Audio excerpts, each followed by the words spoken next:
Okay, the next thing we're going to do here is I'm going to show you how to change your spark plugs. Pretty easy process. You have a little cover plate right here. You're going to have to take these screws out. So we're going to take these out.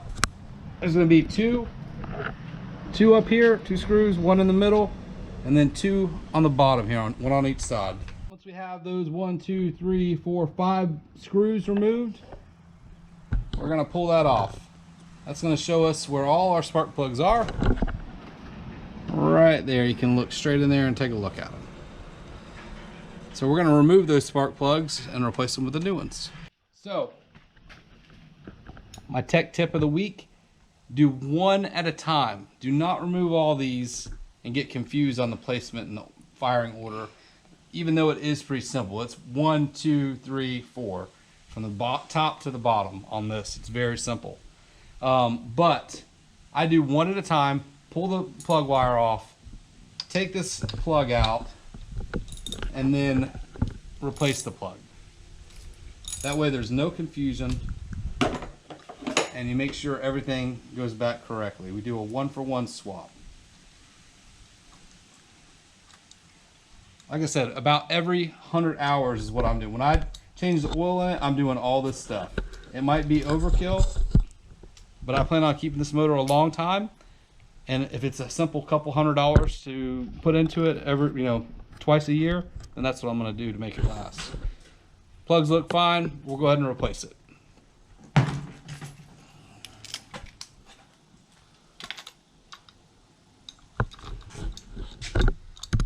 That one in.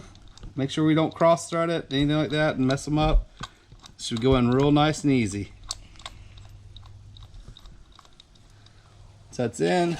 We are going to tighten it up.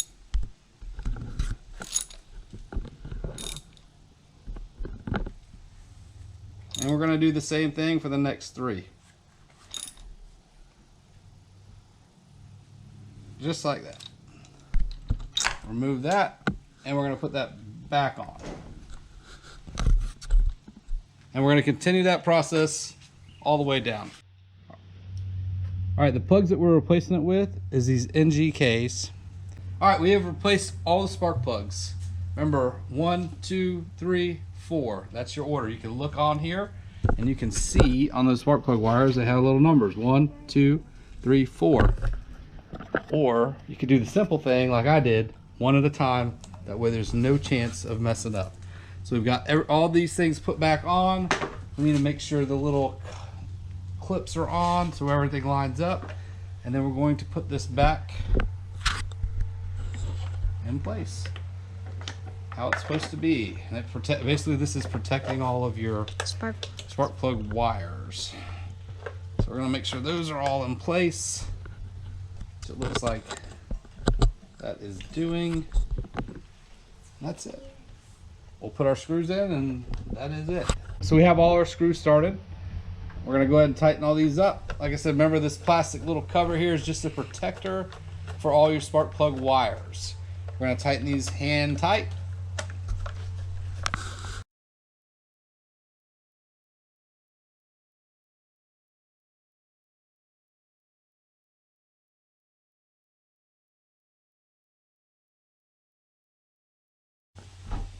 And that's going to complete how you change the spark plug wires on 2012 Yamaha 4-stroke 115. Thanks for watching.